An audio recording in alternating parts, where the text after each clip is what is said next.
The Farthest Man Down by Booker T. Washington. Narrated by Sam Kusi. Chapter 1.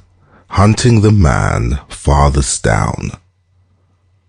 On the 20th of August 1910, I sailed from New York City for Liverpool, England. I had been given a leave of absence of 2 months from my work at Tuskegee on condition that I would spend that time in some way that would give me recreation and rest. Now I have found that about the only comfortable and satisfactory way for me to rest is to find some new kind of work or occupation. I determined therefore to carry out a plan I had long had in mind of making myself acquainted with the condition of the poorer working classes in Europe, particularly in those regions from which an ever-increasing number of immigrants are coming out of our country each year. There have been a number of efforts made in recent years to divert a portion of this immigration to the southern states, and these efforts have been the source of wide differences of opinion in the South.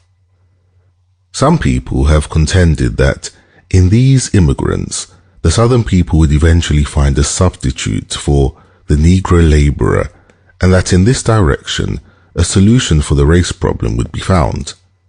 In some parts of the South, in fact, the experiment of using immigrants from Europe to take the place of the Negro on the sugar plantations and in the cotton fields has been tried.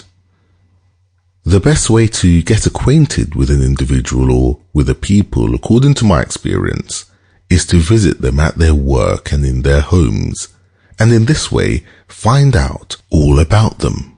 So it was that I determined to make use of my stay in Europe to visit the people in their homes, to talk with them at their work, and to find out everything I could, not only in regard to their present situation, but also in regard to their future prospects, opportunities, hopes, and ambitions.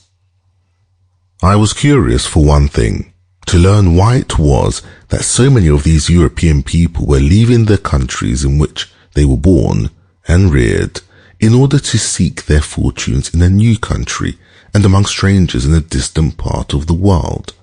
And to this question I think I may say that I have found, in a general way, an answer.